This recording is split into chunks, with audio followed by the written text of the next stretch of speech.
Join Stella Academy, Goa's best coaching for IIT, JEE and medical exam preparation. Best online learning experience only at Stella Online Courses. Call us now.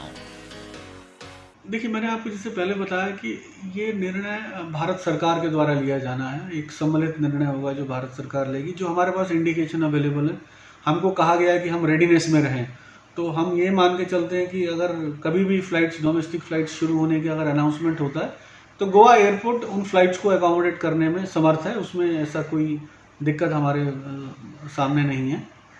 दूसरा, जो one question about Goan seafarer has come. Yes, there are indications available that those seafarers are going to get back to their home, and some discussions have already been taken place in this regard.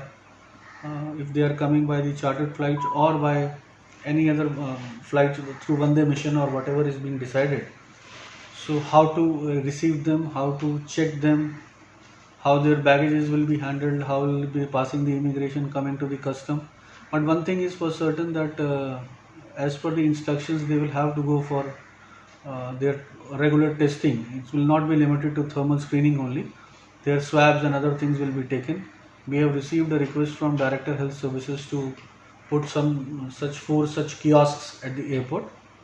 So we are examining that possibility. A team of doctors is expected to come from Goa Medical College along with the all concerned officials and collector South Goa. So we work out all those arrangements how best we can handle their arrival. But when they are going to arrive is not known to us so far because we have not received any request. But as soon that request is received, we are definitely going to accept that depending upon our operations, what is the operational situation at the airport. So airport is functional. Anybody who wants to operate a flight as per the norms of Government of India is welcome. There is no issue as far as we are concerned.